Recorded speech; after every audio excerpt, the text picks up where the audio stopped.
ప్రేక్షక దేవుళ్లకు నమస్కారం. జీవితం అంటేనే ఒక అంతులేని పోరాటం. అది తరగతి గదిలో జరిగే పరీక్ష కావచ్చు, ఉద్యోగం కోసం చేసే ప్రయత్నం కావచ్చు, లేదా మనల్ని మనం నిరూపించుకోవడానికి చేసే నిరంతర ఆరాటం కావచ్చు. ప్రతి విద్యార్థికి, ప్రతి యువకుడికి ఏదో ఒక దశలో అనిపిస్తుంది, ఈ ఒత్తిడిని నేను తట్టుకోలేకపోతున్నాను అని. పుస్తకాలు పక్కన పడేసి ఎక్కడికైనా పారిపోవాలనిపిస్తుంది. గెలుస్తానో లేదో తెలియని ఈ పరుగు పందెం ఎందుకు అనిపిస్తుంది. సరిగ్గా ఇలాంటి పరిస్థితే, ఇలాంటి మానసిక సంఘర్షణే కొన్ని వేల సంవత్సరాల క్రితం కురుక్షేత్ర రణరంగంలో అర్జునుడికి కూడా ఎదురైంది.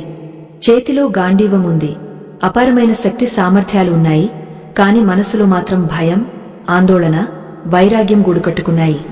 ఈ రోజు మనం చెప్పుకోబోయేది కేవలం ఒక పురాణ కథ కాదు. ఇది ఈనాటి యువతకు, విద్యార్థులకు అవసరమైన ఒక జీవన సంజీవని. అర్జునుడి భయాన్ని పోగొట్టి అతన్ని విజేతగా మార్చిన ఆ జగద్గురువు శ్రీకృష్ణుడు చెప్పిన 5 అద్భుతమైన విజయ రహస్యాలను ఈరోజు మనం తెలుసుకోబోతున్నాం. ఇవి మీ జీవితాన్ని, మీ ఆలోచన విధానాన్ని పూర్తిగా మార్చేస్తాయి. కురుక్షేత్ర యుద్ధభూమి సిద్ధంగా ఉంది. రెండు వైపులా అక్షోహిణుల సైన్యం మోహరించి ఉంది. శంఖాల నాదాలు ఆకాశాన్ని తాకుతున్నాయి. ఏ క్షణమైనా యుద్ధం మొదలు కావచ్చు.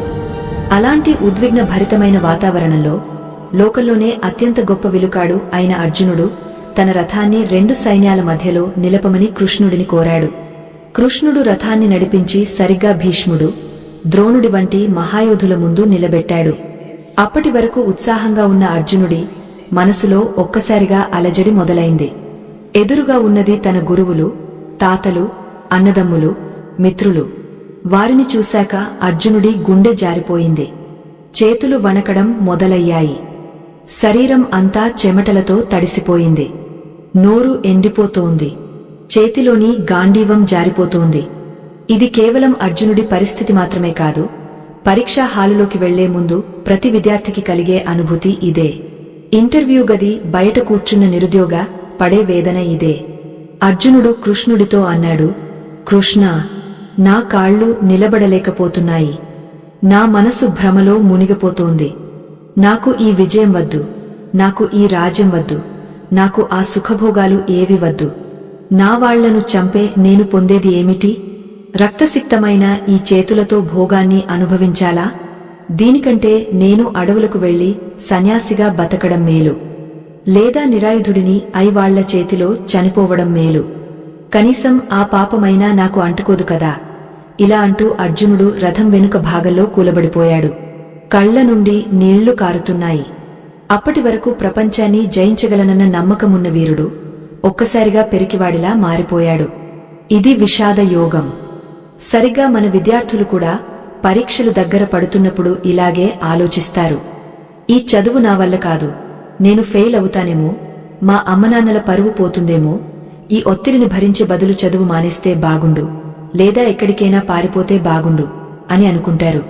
కాని అర్జునుడి పక్కన ఉన్నది సామాన్యుడు కాదు, సాక్షాత్తు పరమాత్మ. మనకు కూడా మన అంతరాత్మ రూపంలో ఆ కృష్ణుడు ఎప్పుడు ఉంటాడు. అర్జునుడు అంతలా ఏడుస్తుంటే, అంతలా బాధపడుతుంటే కృష్ణుడు ఏం చేశాడో తెలుసా? ఓదార్చలేదు. అయ్యో అర్జునా, ఎంత కష్టం వచ్చింది నీకు అని జాలిపడలేదు. కృష్ణుడు చిరునవ్వు నవ్వాడు. అవును, ఆ క్లిష్ట సమయంలో కూడా కృష్ణుడి పెదాలపై చిరునవ్వు ఉంది. ఎందుకంటే ఆ సమస్యకు పరిష్కారం ఆయనకు తెలుసు కాబట్టి. ఆ చిరునవ్వు వెనుక ఒక పెద్ద సందేశం ఉంది. సమస్యను చూసి భయపడకు, దాన్ని చూసి నవ్వు, అప్పుడే సగం బలం నీకు వస్తుంది అని చెప్పకనే చెప్పాడు. ఆ తర్వాత కృష్ణుడు పలికిన మాటలు అర్జునుడినే కాదు, ఈనాడు నిరాశలో ఉన్న ప్రతి యువకుడిని నిద్రలేపుతాయి. కృష్ణుడు చాలా గంభీరంగా, అర్జునా, ఈ క్లిష్ట సమయంలో నీకు ఇలాంటి నీచమైన ఆలోచనలు ఎందుకు వచ్చాయి? ఇది స్వర్గాన్ని ఇవ్వదు, కీర్తిని ఇవ్వదు. ఇది ఆర్యలు చేసే పని కాదు. పెరికివాడివి కాకు అర్జునా, ఇది నీకు తగదు.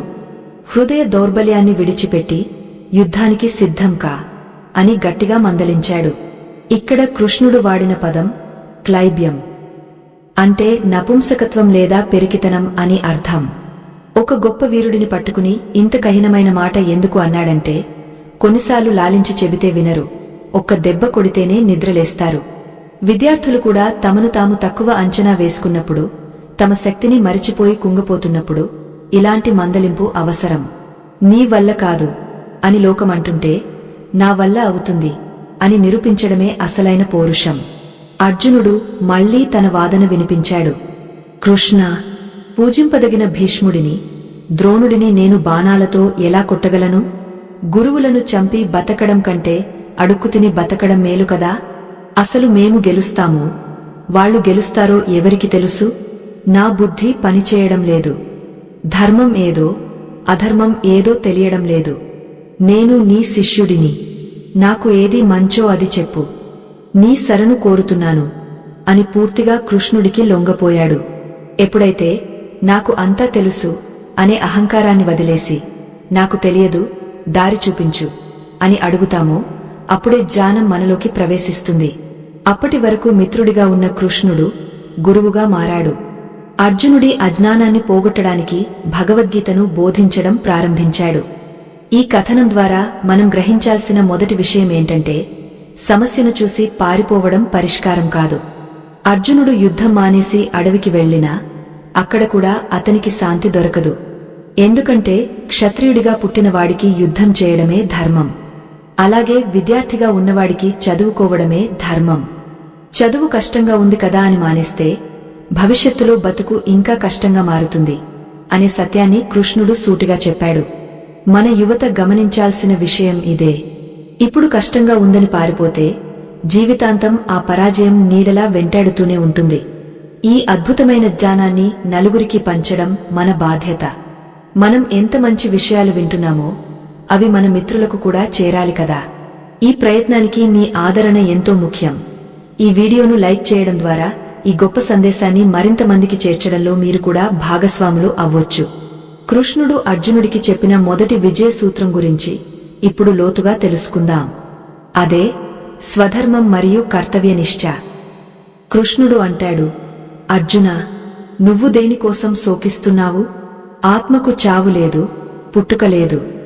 శరీరం మాత్రమే మారుతుంది. ఎలాగైతే చిరిగిపోయిన బట్టలు వదిలేసి కొత్త బట్టలు వేసుకుంటామో, ఆత్మ కూడా పాత శరీరాన్ని వదిలి కొత్త శరీరాన్ని తీసుకుంటుంది. ఈ సత్యం తెలిసినవాడు దేనికి బాధపడడు. ఇది వినడానికి ఆధ్యాత్మికంగా అనిపించవచ్చు, కాని దీని వెనుక ఉన్న మనస్తత్వ శాస్త్రం చాలా గొప్పది. మన భయాలన్నీ దేహానికి, భౌతిక పరిస్థితులకు సంబంధించినవే. నేను ఫెయిల్ అయితే ఏంటి పరిస్థితి అనే భయం మనల్ని పని చేయనివ్వదు. కాని కృష్ణుడు ఏమంటాడంటే, నీ కర్తవ్యం యుద్ధం చేయడం. ఫలితం గురించి, చావు బతుకుల గురించి ఆలోచించడం నీ పని కాదు. విద్యార్థులకు ఇది ఎలా వర్తిస్తుంది? ఒక విద్యార్థి తనను తాను ప్రశ్నించుకోవాలి, ఇప్పుడు నా ధర్మమేమిటి అని. చదువుకోవడం, జ్ఞానాన్ని సంపాదించడం, నైపుణ్యాలను పెంచుకోవడం, ఇదే విద్యార్థి ధర్మం. పక్కవాడు ఎంత చదువుతున్నాడు, వాడికి ఎన్ని మార్కులు వచ్చాయి, రేపు పేపర్ కష్టంగా ఉంటుందా సులభంగా ఉంటుందా, ఇవన్నీ అనవసరమైన ఆలోచనలు. ఇవి నీ చేతుల్లో లేని విషయాలు. నీ చేతిలో ఉన్నది ఒక్కటే, ఈ క్షణం నువ్వు ఎంత శ్రద్ధగా చదువుతున్నావు అనేది మాత్రమే. అర్జునుడు యుద్ధం చేయకుండా ఫలితం గురించి ఆలోచించి భయపడ్డాడు. విద్యార్థి చదవకుండా రిజల్ట్ గురించి ఆలోచించి భయపడతాడు. అందుకే కృష్ణుడు క్షుద్రం హృదయ దౌర్బల్యం అన్నాడు. అంటే హృదయ బలహీనత చాలా తక్కువ స్థాయికి చెందినది, దాన్ని వదిలేయని. మరో ముఖ్యమైన విషయమేమిటంటే, అర్జునుడు తనను తాను కేవలం ఒక శరీరంగా చూసుకున్నాడు కాబట్టి బంధుప్రీతిలో చిక్కుకున్నాడు. వీళ్లంతా నా వాళ్ళు అనుకున్నాడు. కాని కృష్ణుడు అతనికి విశాలమైన దృష్టిని ఇచ్చాడు. ధర్మాన్ని స్థాపించడానికి నువ్వు ఒక నిమిత్త మాత్రుడివి, నీ బాధ్యతను నువ్వు నెరవేర్చు అని చెప్పాడు. యువత కూడా తమ కెరీర్ని కేవలం డబ్బు సంపాదించే మార్గంగా మాత్రమే కాకుండా సమాజానికి ఉపయోగపడే ఒక అవకాశంగా చూడాలి. ఎప్పుడైతే మన లక్ష్యం గొప్పగా ఉంటుందో చిన్న చిన్న భయాలు మనల్ని ఏం చేయలేవు.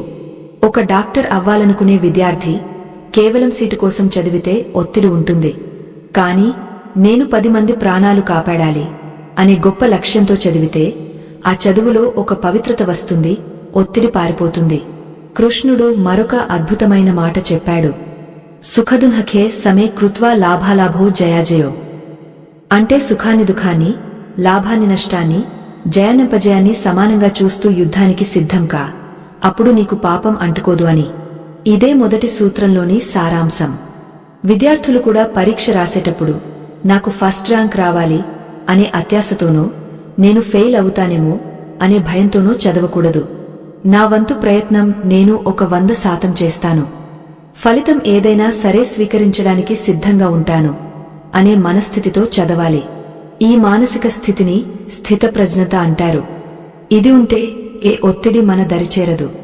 కాని అర్జునుడికి ఇంకా సందేహాలు ఉన్నాయి. మనసు నిలకడగా ఉండటం లేదు. ఆలోచనలు గుర్రాల్లా పరిగెడుతున్నాయి. కృష్ణ, నువ్వు చెప్పేది బాగానే ఉంది, కాని నా మనసు నా మాట వినడం లేదు. గాలిని మూటకట్టడం ఎంత కష్టమో ఈ మనసుని నిగ్రహించడం అంత కష్టం అని వాపోతాడు. ఇది ప్రతి విద్యార్థి సమస్యే కదా. పుస్తకం ముందు కూర్చుంటారు కాని మనసు మాత్రం సినిమా హాల్లోనో, క్రికెట్ గ్రౌండ్లోనో, సోషల్ మీడియాలోనో విహరిస్తూ ఉంటుంది. ఏకాగ్రత కుదరడం లేదు, ఏం చేయాలి అని చాలామంది యువకులు బాధపడుతుంటారు. దీనికి కృష్ణుడు ఇచ్చిన సమాధానం, ఆ రెండో విజయసూత్రం చాలా శక్తివంతమైనదే. అది మన మెదడును, మన ఆలోచనలను ఎలా పదును పెట్టుకోవాలో నేర్పిస్తుంది. మనసు ఎందుకు చంచలంగా ఉంటుంది? దాన్ని ఎలా దారిలోకి తెచ్చుకోవాలి? అసలు కోరిక అంటే ఏంటి? కోపం ఎందుకు వస్తుంది? ఇవన్నీ ఒకదానితో ఒకటి ఎలా ముడిపడి ఉన్నాయి? వీటన్నింటికీ కృష్ణుడు ఒక సైంటిఫిక్ అప్రోచ్ చెప్పాడు. అది కేవలం భక్తి కాదు, అది పక్కా సైకాలజీ. ఆ రెండో సూత్రం గురించి తెలుసుకునే ముందు మనం అర్జునుడి స్థానంలో నిలబడి ఆలోచించాలి. మనస్సులో యుద్ధం జరుగుతున్నప్పుడు బయట యుద్ధం ఎలా గెలవగలరు? అందుకే కృష్ణుడు ముందు అర్జునుడి అంతరంగాన్ని శుద్ధి చేయాలనుకున్నాడు. కృష్ణుడు అర్జునుడికి చెబుతున్నాడు, వ్యావసాయిక బుద్ధిరేకేహ కురునందన, అంటే లక్ష్యం పట్ల స్థిరమైన నిశ్చయం ఒక్కటే ఉండాలి. అవివేకుల బుద్ధి అనేక శాఖలుగా చీలిపోయి ఉంటుంది. అంటే ఒకసారి ఇది చేద్దాం అనుకోవడం, మరుక్షణం అది కాదు ఇంకోటి చేద్దాం అనుకోవడం. ఇలా అస్థిరమైన బుద్ధి ఉన్నవాడు ఎప్పటికీ విజయం సాధించలేడు.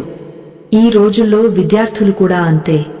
ఒక కోర్సులో చేరతారు, కొన్నాళ్లు కాగానే ఇది కష్టంగా ఉంది, వేరేది బాగుంటుందేమో అనుకుంటారు. లేదా ఒక టైం టేబుల్ వేసుకుంటారు, 2 రోజులు కాగానే దాన్ని పక్కన పడేస్తారు. ఇలాంటి చంచల స్వభావం వల్ల శక్తి వృధా అవుతుంది. కృష్ణుడు చెప్పేది ఒక్కటే, ఒక లక్ష్యాన్ని నిర్ణయించుకున్నాక ఇక వెనక్కి తిరిగి చూడకూడదు. కాని ఆ నిశ్చయం ఎలా వస్తుంది? ఇంద్రియాలు మనల్ని లాగుతుంటే వాటిని ఎలా అదుపు చేసుకోవాలి? కృష్ణుడు దీనికి విషయ వినివర్తంతే నిరాహారస్య దేహినః అంటూ ఒక అద్భుతమైన మార్గాన్ని ఉపదేశించాడు. ఉపవాసం ఉండేవాడికి ఆహారం మీద కోరిక పోవచ్చు, కాని రుచి మీద ఆసక్తి పోదు.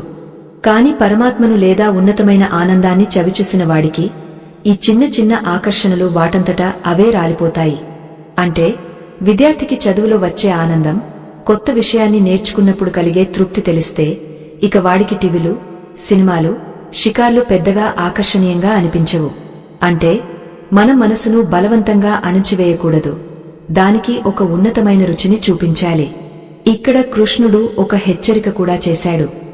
ధ్యాయతో విషయాన్ పుంసః అంటూ మనిషి పతనానికి 7 మెట్లు ఉంటాయని చెప్పాడు.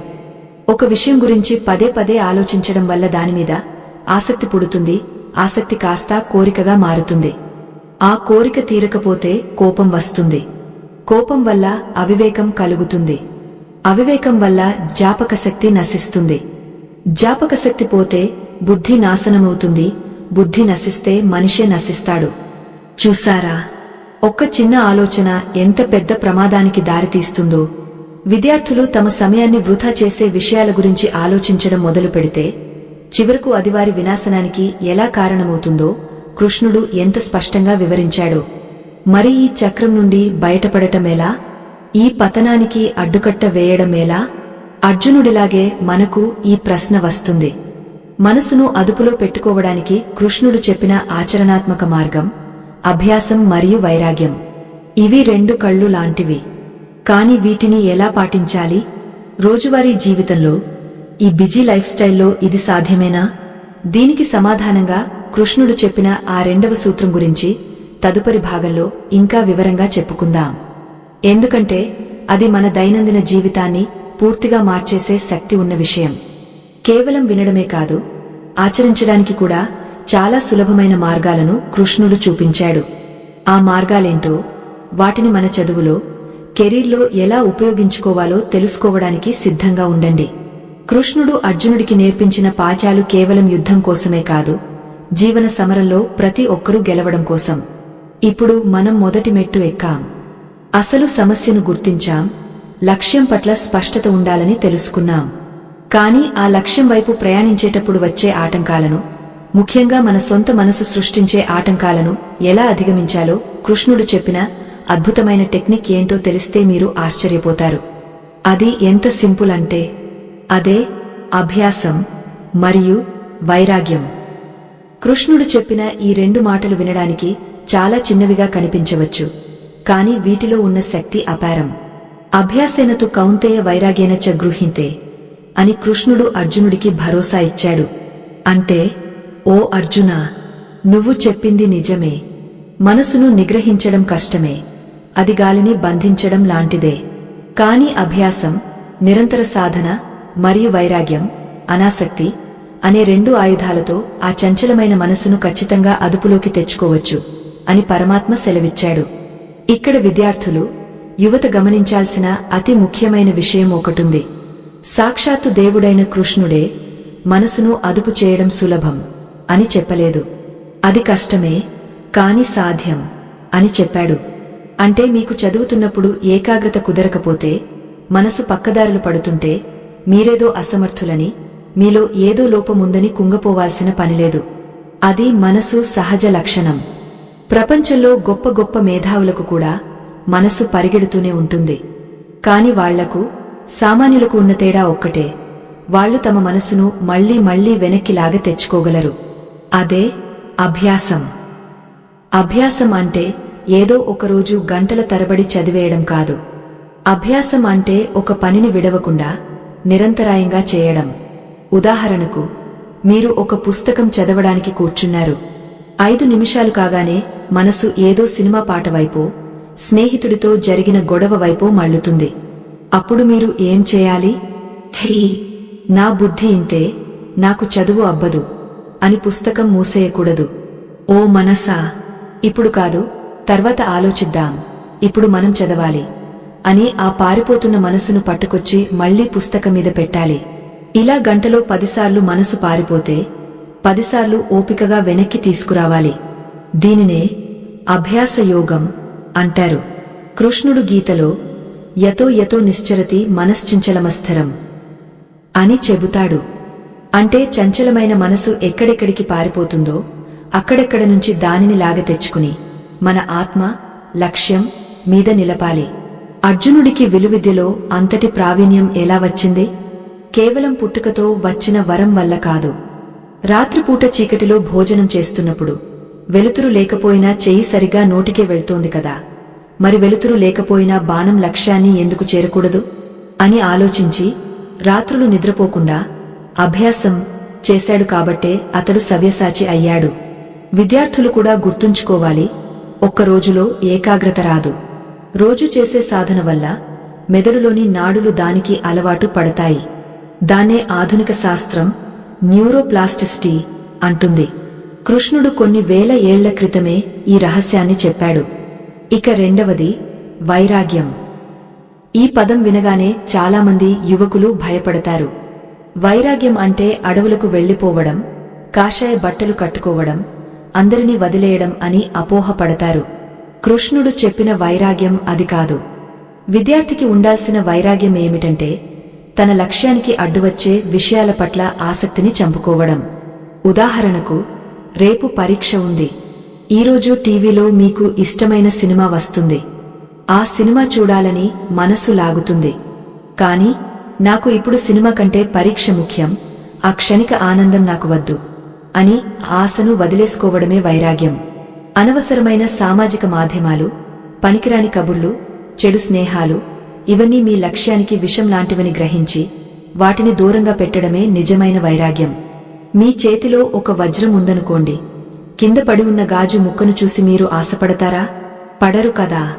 ఎందుకంటే మీకు వజ్రం విలువ తెలుసు. అలాగే నా జీవితం, నా భవిష్యత్తు అనే వజ్రం నా చేతిలో ఉంది. ఈ చిన్న చిన్న ఆకర్షణలు గాజు ముక్కల లాంటివి అని మీకు అర్థమైతే వాటిమీద ఆసక్తి దానంతట అదే చచ్చిపోతుంది. కృష్ణుడు చెప్పిన పరమార్థం ఇదే. ఉన్నతమైన దానిమీద కోరిక పెంచుకుంటే అల్పమైన దానిమీద కోరిక పోతుంది. ఈ మానసిక నిగ్రహం గురించి కృష్ణుడు ఇంకొక అద్భుతమైన మాట చెప్పాడు. ఉద్ధరేదాత్మనాత్మానం నాత్మానమవసాదయేత్. అంటే నిన్ను నువ్వే ఉద్ధరించుకోవాలి, నిన్ను నువ్వే అధోగతి పాలు చేసుకోకూడదు. ఎందుకంటే ఆత్మైవ హ్యాత్మనో బంధుంహ ఆత్మైవ రిపురాత్మనః. అంటే నీకు నువ్వే మిత్రుడివి, నీకు నువ్వే శత్రువువి. ఇది ఎంత గొప్ప సత్యం! పరీక్షలో ఫెయిల్ అయితే టీచర్నో, పేపర్నో, వ్యవస్థనో నిందిస్తాం.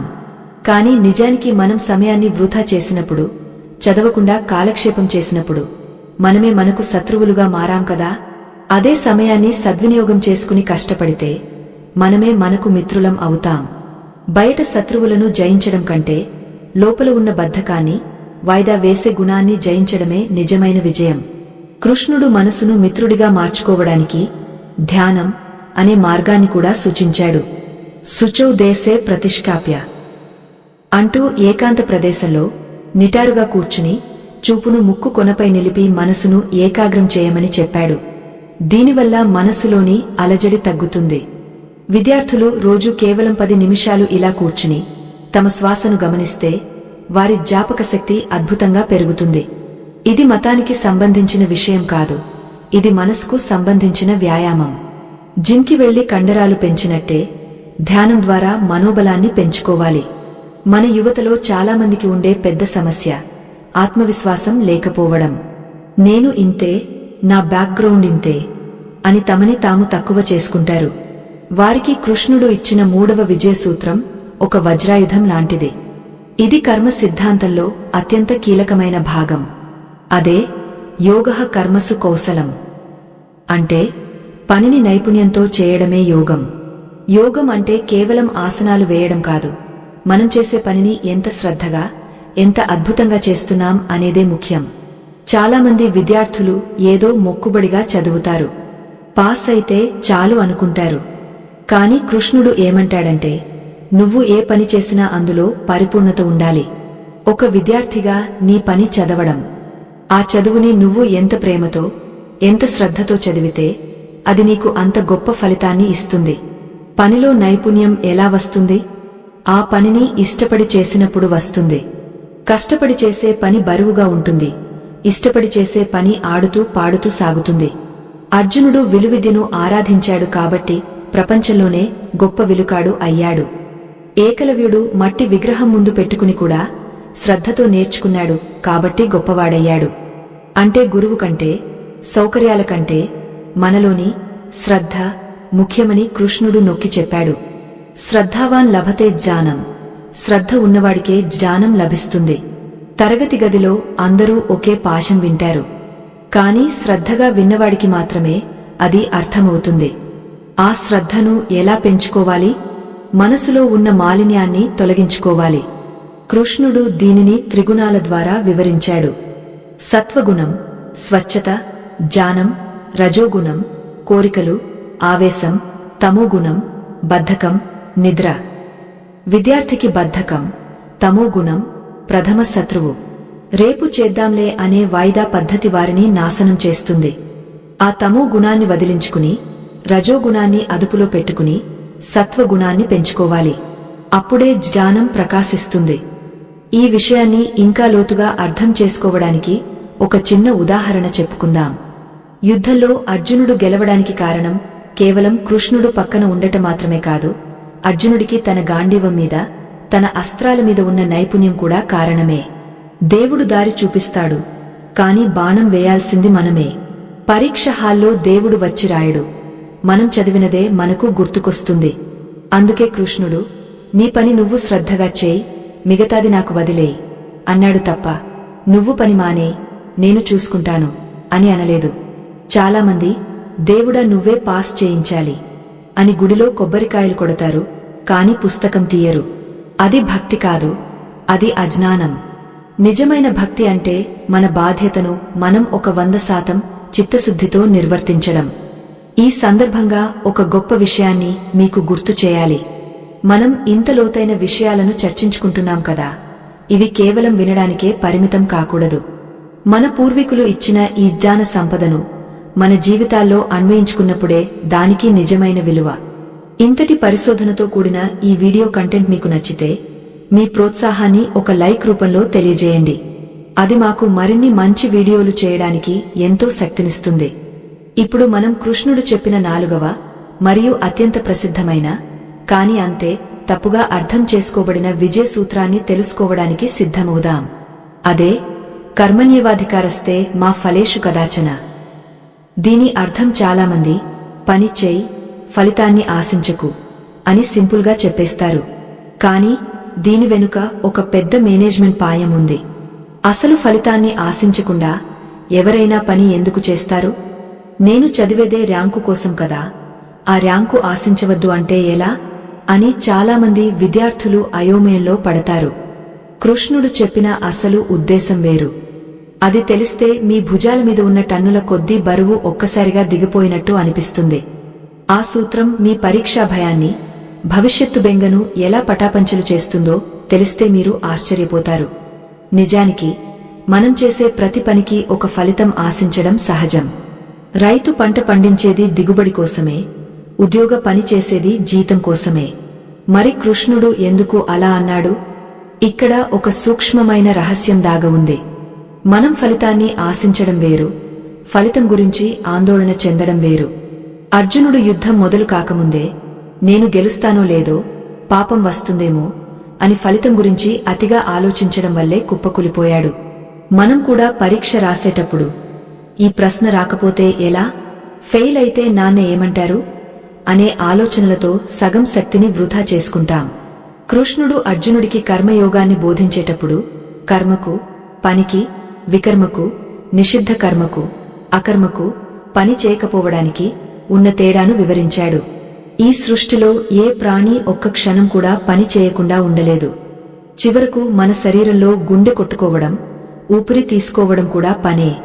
మరి ఆ పనిని బంధంగా మార్చుకోకుండా మోక్ష సాధనంగా, విజయం వైపు ఎలా మలచుకోవాలి? పని చేసేటప్పుడు మనసు ఎక్కడ ఉండాలి? ఫలితం వచ్చినప్పుడు దాన్ని ఎలా స్వీకరించాలి?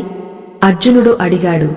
కృష్ణ, కామ్య కర్మలను, కోరికతో చేసే పనులు వదలడమే సన్యాసం అంటారు కదా, మరి నన్ను ఘోరమైన యుద్ధం చేయమని ఎందుకు ప్రోత్సహిస్తున్నావు? ఇది పరస్పర విరుద్ధంగా ఉంది కదా అని. దీనికి కృష్ణుడు ఇచ్చిన సమాధానం ఒక అద్భుతమైన విశ్లేషణ. ఇది మన విద్యార్థుల కెరీర్ ప్లానింగ్కు పునాది లాంటిది. మనం ఏ కోర్సు తీసుకోవాలి, ఏ ఉద్యోగం చేయాలి అని నిర్ణయించుకునేటప్పుడు ఈ సూత్రం దిక్సూచిలా పనిచేస్తుంది. ముఖ్యంగా నేటి పోటీ ప్రపంచంలో యువత ఎదుర్కొంటున్న అతిపెద్ద సమస్య ఒత్తిడి. ఈ ఒత్తిడికి మూల కారణం పని కాదు, పని తాలూకు ఫలితం మీద మనకు ఉండే అతిగా ఆశ లేదా భయం. ఈ భయాన్ని జయించి ఒత్తిడి లేని జీవితాన్ని గడపడానికి కృష్ణుడు ఒక మంత్రం చెప్పాడు. ఆ మంత్రం మన దృక్పథాన్ని పూర్తిగా మార్చేస్తుంది. మనం విజయం సాధించడమే కాదు, ఆ విజయాన్ని ఆనందించడం కూడా నేర్చుకోవాలి. చాలామంది గెలిచినా ఆనందంగా ఉండలేరు, ఎందుకంటే వాళ్లకు ఈ రహస్యం తెలియదు. ఆ రహస్యం ఆ 4వ విజయ సూత్రం గురించి. అది మన మెదడును ఎలా రీప్రోగ్రామ్ చేస్తుందో తదుపరి భాగంలో సవివరంగా చర్చించుకుందాం. అక్కడ కృష్ణుడు యజ్ఞార్థాత్ కర్మను అంటూ పనిని ఒక యజ్ఞంలా ఎలా చేయాలో నేర్పిస్తాడు. మీ చదువును ఒక తపస్సులా, మీ ఉద్యోగాన్ని ఒక పూజలా ఎలా మార్చుకోవాలో తెలిస్తే మీకు ఇక అలసట అనేది ఉండదు, విసుగు అనేది రాదు. అది ఎలా సాధ్యమో తెలుసుకోవాలని ఉంది కదా. అయితే ఆ రహస్యం ఏమిటంటే పనిని ఒక యజ్ఞంలా భావించడం. అసలు ఈ సృష్టి మొత్తం ఒక యజ్ఞమే. సూర్యుడు ప్రతిరోజు ఉదయించి వెలుగును ఇస్తున్నాడు, కాని తిరిగి మన దగ్గర నుండి ఏమీ ఆశించడం లేదు. నదులు ప్రవహిస్తున్నాయి, చెట్లు పండ్లు ఇస్తున్నాయి, గాలి వీస్తోంది. ఇవన్నీ తమ కర్తవ్యాన్ని నిష్కామంగా, అంటే ఫలితాన్ని ఆశించకుండా చేస్తున్నాయి కాబట్టే ఈ ప్రపంచం ఇంత సవ్యంగా సాగుతోంది. మనిషి మాత్రం నాకేంటి లాభం అని ఆలోచించడం మొదలుపెట్టిన దగ్గరే సమస్యలు మొదలవుతున్నాయి. కృష్ణుడు చెప్పిన 4వ సూత్రం భగవద్గీత మొత్తానికి హృదయం లాంటిది. కర్మణ్యేవాధికారస్తే మా ఫలేషు కదాచన మా కర్మఫలహేతుర్భూ మాతే సంతోస్త్వకర్మణి. ఈ శ్లోకంలో 4 అద్భుతమైన నియమాలు దాగి ఉన్నాయి. వాటిని ఒక్కొక్కటిగా మన విద్యార్థి జీవితానికి అన్వయించుకుందాం. మొదటిది, కర్మణ్యేవాధికారస్తే అంటే పని చేయడానికి మాత్రమే నీకు అధికారం ఉంది. ఉదాహరణకు, మీరు ఒక పరీక్ష రాయడానికి సిద్ధమవుతున్నారు. పుస్తకం తీసి చదవడం, నోట్స్ రాసుకోవడం, రివిజన్ చేయడం, పరీక్ష హాల్లో కూర్చుని పెన్నుతో సమాధానాలు రాయడం, ఇక్కడి వరకే మీ పరిధి. పేపర్ దిద్దేవాడు ఎలా దిద్దుతాడు? అతని మూడెలా ఉంటుంది? కటాఫ్ మార్కులు ఎంత పెడతారు? రిజర్వేషన్లు ఎలా ఉంటాయి? ఇవేవీ మీ చేతుల్లో లేవు. మీ పరిధిలో లేని విషయాల గురించి ఆలోచించడమంటే అనవసరంగా మీ శక్తిని వృధా చేసుకోవడమే. కృష్ణుడు చెప్పేది ఇదే. నీ కంట్రోల్లో ఉన్న దానిమీద మాత్రమే నీ ఫోకస్ పెట్టు. ఒక బ్యాట్స్మెన్ బంతిని కొట్టడం మీద దృష్టి పెట్టాలి కాని స్కోర్ బోర్డు మీద కాదు. బంతి మీద దృష్టి పెడితే పరుగులు అవే వస్తాయి. స్కోర్ బోర్డు చూస్తూ ఆడితే వికెట్ పడిపోతుంది.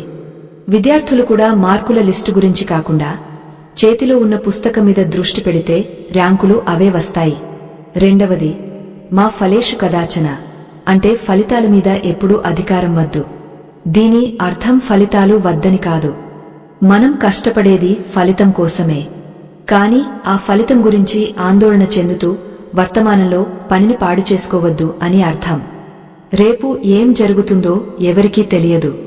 మనం అనుకున్నట్టే జరగాలని రూల్ లేదు. కొన్నిసార్లు మనం 100% కష్టపడినా ఫలితం రాకపోవచ్చు. అప్పుడు కృంగపోకూడదు. ఎందుకంటే మనం చేసిన కష్టం ఎక్కడికి పోదు. అది జ్ఞానం రూపంలో మన మెదడులో నిక్షిప్తమై ఉంటుంది.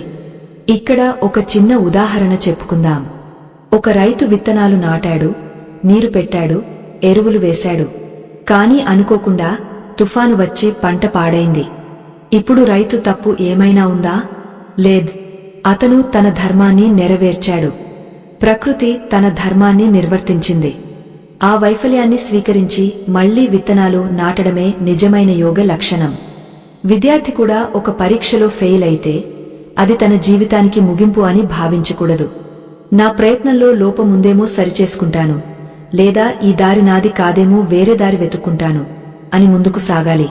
మూడవది, మా కర్మఫలహేతుర్భూ అంటే ఫలితమే కారణంగా పని చేయకూడదు.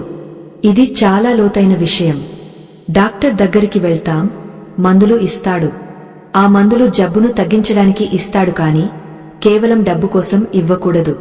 టీచర్ పాణ్యం చెప్పేది విద్యార్థికి జ్ఞానం ఇవ్వడానికి కాని కేవలం జీతం కోసం మాత్రమే కాకూడదు. అలాగే విద్యార్థి చదివేది జ్ఞానాన్ని, విజ్ఞానాన్ని సముపార్జించుకోవడానికి కావాలి తప్ప కేవలం సర్టిఫికెట్ కోసమో ప్యాకేజీ కోసమో కాకూడదు.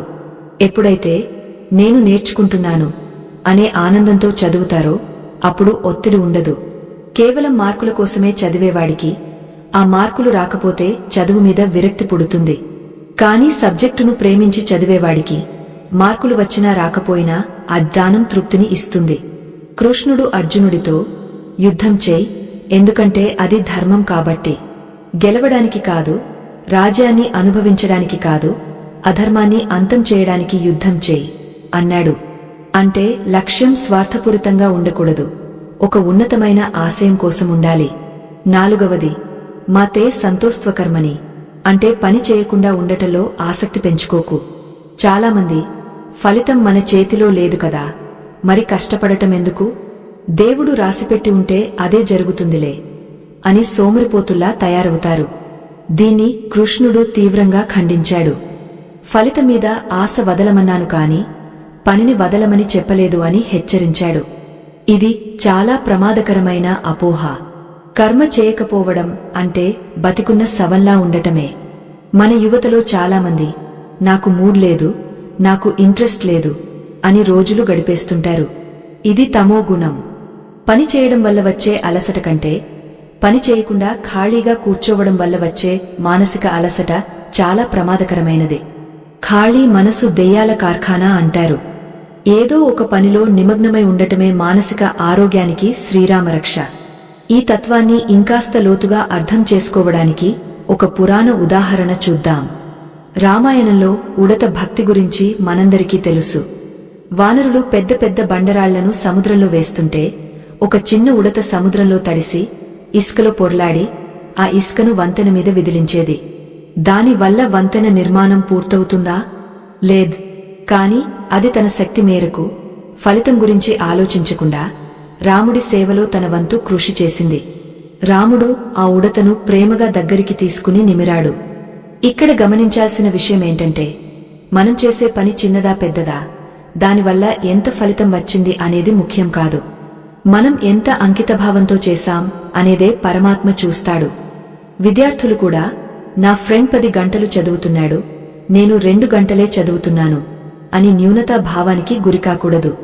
మీ శక్తి మేరకు మీకున్న వనరులతో మీరు ఎంత చిత్తశుద్ధితో ప్రయత్నిస్తున్నారో అదే ముఖ్యం.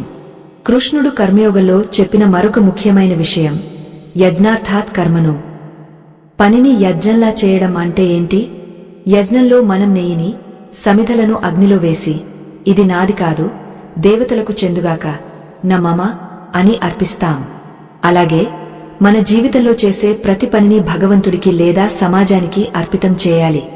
ఒక విద్యార్థి రాత్రింబవళ్లు కష్టపడి చదువుతున్నాడు అనుకోండి. అది అతని తపస్సు. అతను త్యాగం చేస్తున్న నిద్ర, అతను వదులుకుంటున్న సుఖాలు, ఇవే ఆ యజ్ఞంలో సమిధలు. అతను పొందే జ్ఞానం, హవిస్సు, చివరికి వచ్చే ఫలితం, ప్రసాదం. ఇలా ఆలోచిస్తే చదువు భారం అనిపించదు, ఒక పవిత్రమైన కార్యంగా మారుతుంది. నేను చదివే చదువు వల్ల రేపు 10 మందికి ఉపయోగపడతాను, నా దేశానికి సేవ చేస్తాను అనే భావన ఉంటే ఆ చదువుకు ఒక శక్తి వస్తుంది. ప్రస్తుత సమాజంలో యువతకు ఈ దృక్పథం ఎంతో అవసరం. మనసులో స్వార్థముంటే భయం ఉంటుంది, త్యాగబుద్ధి ఉంటే ధైర్యం ఉంటుంది. అందుకే వివేకానందుడు వంటి మహానుభావులు గీతను యువతకు ఆదర్శంగా చెప్పారు. లేవండి, మేల్కొనండి, గమ్యం చేరే వరకు విశ్రమించకండి అని చెప్పింది కూడా ఈ కర్మయోగం ఆధారంగానే. పని చేయడం మన ధర్మం, విశ్రాంతి తీసుకోవడం కాదు. విశ్రాంతి అనేది పనిలో భాగమే తప్ప పని నుండి పారిపోవడం కాదు. కృష్ణుడు కురుక్షేత్రంలో అర్జునుడికి ఈ సత్యాన్ని బోధించాడు కాబట్టే అర్జునుడు తన బంధువులను చంపాల్సి వస్తుందని తెలిసినా ధర్మస్థాపన అనే విశాల ప్రయోజనం కోసం గాంధీవం ఎత్తాడు. మన విద్యార్థులు కూడా తాత్కాలిక సుఖాలను త్యాగం చేసి భవిష్యత్తు అనే మహా సామ్రాజ్యాన్ని నిర్మించుకోవడానికి సిద్ధం కావాలి. అయితే ఇదంతా వినడానికి బాగుంది కాని ఆచరణలో పెట్టేటప్పుడు మనకు ఎన్నో అడ్డంకులు వస్తాయి. ముఖ్యంగా మన అహంకారం, నేను చేశాను, నేనే సాధించాను అనే అహంకారం వస్తే విజయం తలకెక్కుతుంది. నేను చేయలేకపోయాను అనే ఆలోచన వస్తే వైఫల్యం కృంగదీస్తుంది. ఈ రెండింటినీ బ్యాలెన్స్ చేయడం ఎలా? దీనికి కృష్ణుడు చెప్పిన సమాధానం సమత్వం. యోగస్థః కురు కర్మాణి సంగం త్యక్త్వా ధనంజయ సిద్ధ్యసిద్ధ్యోన్హ సమో భూత్వా సమత్వం యోగ ఉచ్యతే. అంటే విజయం వచ్చినా అపజయం వచ్చినా సమంగా స్వీకరించడమే యోగం. ఈ సమత్వాన్ని సాధించడం ఎలా? దీనికి ఒక చిన్న టెక్నిక్ ఉంది. ప్రతిరోజు రాత్రి పడుకునే ముందు ఆ రోజు చేసిన పనులన్నింటినీ ఒక్కసారి గుర్తు చేసుకోవాలి. ఈ రోజు నేను బాగా చదివాను, ఇది నా ప్రయత్నం, ఫలితం కృష్ణ, నీకు అర్పణం. ఈ రోజు నేను సమయం వృధా చేశాను, అది నా తప్పు, రేపు సరిదిద్దుకుంటాను, క్షమించు కృష్ణ అని అనుకుని పడుకోవాలి.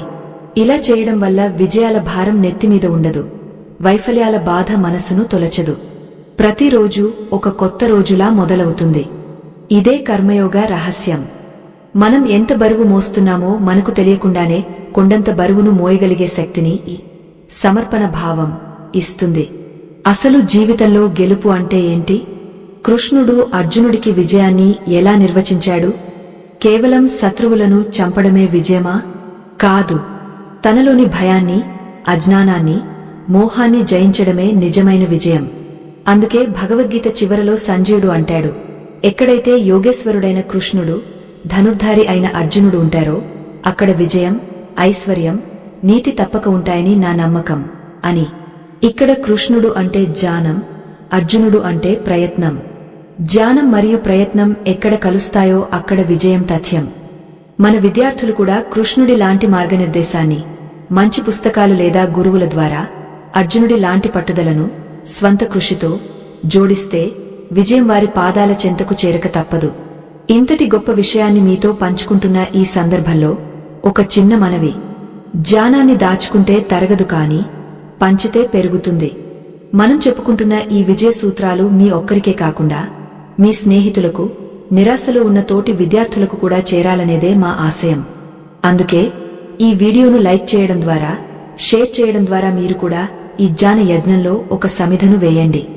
మంచిని పంచడంలో ఉన్న ఆనందం మరెందులోనూ ఉండదు కదా. ఇప్పుడు మనం చివరి దశకు చేరుకుంటున్నాం. ఇప్పటివరకు మనం 4 సూత్రాలు చూసాం. 1 ధర్మం, 2 ఏకాగ్రత, 3 నైపుణ్యం, 4 నిష్కామ కర్మ. కాని ఇవన్నీ ఉన్నా కూడా కొన్నిసార్లు జీవితంలో ఊహించని దెబ్బలు తగులుతాయి. మనం ఏ తప్పు చేయకపోయినా నిందలు పడతాం, ఎంత కష్టపడినా ఓడిపోతాం. అప్పుడు మనల్ని కాపాడేది ఎవరు? మనకు కొండంత అండగా నిలిచే ఆ చివరి అస్త్రమేది? అర్జునుడు అన్ని అస్త్రాలు ఉన్నా చివరిగా దేనిని నమ్ముకున్నాడు? కృష్ణుడు చెప్పిన ఆ 5వ మరియు అంతిమ రహస్యం శరణాగతి లేదా భక్తి యోగం. చాలామంది భక్తి అంటే పూజలు చేయడం అనుకుంటారు. కాని కృష్ణుడు చెప్పిన భక్తి వేరు. అది ఒక అద్భుతమైన emotional support system. Depression, anxiety, loneliness ఇలాంటి ఆధునిక సమస్యలకు కృష్ణుడు చెప్పిన 5వ సూత్రమే ఏకైక పరిష్కారం. అది మీ ఆత్మవిశ్వాసాన్ని ఆకాశానికి ఎత్తుతుంది. నేను ఒంటరిని కాదు, నన్ను నడిపించే శక్తి నా వెంటే ఉంది అనే ధైర్యాన్ని ఇస్తుంది. ఆ శక్తిని ఎలా పొందాలి? మనలోని భయాలను పూర్తిగా తొలగించుకుని ఒక వీరుడిలా ఎలా నిలబడాలి? ఈ అంతిమ రహస్యాన్ని కృష్ణుడి వాక్యాల్లోనే తెలుసుకోవడానికి మరియు ఈ మొత్తం కథనాన్ని ఒక అద్భుతమైన ముగింపుతో పూర్తి చేయడానికి సిద్ధంగా ఉండండి. తదుపరి భాగంలో కృష్ణుడు అర్జునుడికి తన విశ్వరూపాన్ని చూపించి ఆ తర్వాత చెప్పిన పరమ రహస్యాన్ని మనం చూడబోతున్నాం. అది మీ జీవితాన్ని మార్చే క్షణం కావచ్చు. అదే శరణాగతి. ఈ పదం వినగానే చాలామందికి ఒక అపోహ కలుగుతుంది. శరణాగతి అంటే చేతకానితనమని, ఓటమిని అంగీకరించడం అని పొరబడుతుంటారు. కాని కృష్ణుడు చెప్పిన శరణాగతి వీరులకు సంబంధించినదే. అది పిరికివారి ఆయుధం కాదు, అది విజేతల ఆత్మవిశ్వాసం. కృష్ణుడు అర్జునుడికి చెప్పిన 5వ విజయ సూత్రం మనిషికి అత్యంత అవసరమైన మానసిక భద్రతను ఇస్తుంది. జీవితంలో మన తెలివితేటలు, మన శక్తియుక్తులు, మన సంపద ఇవేవి పనిచేయని ఒక క్లిష్ట సమయం వస్తుంది. అప్పుడు మనల్ని నిలబెట్టేది కేవలం ఈ శరణాగతి అనే భావన మాత్రమే. దీనిని అర్థం చేసుకోవడానికి ఒక చిన్న ఉదాహరణ చూద్దాం. ఒక చిన్న పిల్లాడు తండ్రి చేతిని పట్టుకుని నడుస్తున్నాడు. ఆ పిల్లాడికి తెలుసు, నాన్న నా చేయి పట్టుకున్నాడు, నేను పడిపోను అని. ఆ నమ్మకంతో వాడు ఎగుడు దిగుడు రాళ్ల మీద కూడా ధైర్యంగా గెంతుతూ వెళ్తాడు. అదే ఆ పిల్లాడి చేయి వదిలేస్తే వాడు అడుగు వేయడానికి భయపడతాడు. ఇక్కడ నాన్న ఉన్నాడు అనే నమ్మకమే శరణాగతి. విద్యార్థులకు, యువతకు ఈ భావన ఎందుకు అవసరమంటే, నేటి పోటీ ప్రపంచంలో ప్రతి ఒక్కరూ ఒంటరి పోరాటం చేస్తున్నారు. హాస్టల్ గదిలోనో, లైబ్రరీలోనో, ఆఫీసు క్యూలోనో గంటల తరబడి నిలబడి ఉన్నప్పుడు నాకు ఎవరూ లేరు, నేను ఒంటరిని అనే భావన కలుగుతుంది. ఈ భావన మనిషిని లోలోపల తినేస్తుంది. దీన్నే మనం డిప్రెషన్ లేదా నైరాస్యం అంటాం. ఈ నైరాస్యాన్ని పారద్రోలడానికి కృష్ణుడు భగవద్గీతలో అత్యంత శక్తివంతమైన శ్లోకాన్ని చెప్పాడు. దీనిని చరమ శ్లోకం అంటారు. గీత మొత్తానికి ఇది సారాంశం లాంటిదే. సర్వధర్మాన్ పరిత్యజ్య మామేకం శరణం వ్రజ, అహం త్వా సర్వపాపేభ్యో మోక్షయిష్యామి మా శుచః. దీని అర్థం, అర్జున, ధర్మాలన్నింటినీ అంటే నీకున్న సందేహాలను, ఆచారాలను, భయాలను విడిచిపెట్టి నన్ను ఒక్కడినే శరణు కోరు. నేను నిన్ను అన్ని పాపాల నుండి, కష్టాల నుండి విముక్తిని చేస్తాను. నువ్వు శోకించకు, ఏడవకు. మా శుచః, శోకించకు, భయపడకు. భగవద్గీత మొత్తంలో ఇంతకంటే గొప్ప ఓదార్పు మరొకటి లేదు. జగత్తును నడిపించే ఒక మహాశక్తి మన వెనుక ఉంది అని తెలిసినప్పుడు వచ్చే ధైర్యం మాటలో చెప్పలేనిది. విద్యార్థులు గమనించాలి, మీ ప్రయత్నం మీరు చేయండి, కానీ ఆ ప్రయత్నానికి ఒక దైవిక శక్తి తోడవ్వాలని కోరుకోండి. నేను చదువుతాను, కాని ఫలితాన్ని ఇచ్చే బాధ్యత నీది అని ఆ భారాన్ని ఆ భగవంతుడి మీద వేస్తే మీ మనసు తేలికపడుతుంది. తలమీద బరువు పెట్టుకుని ఈదడం కష్టం.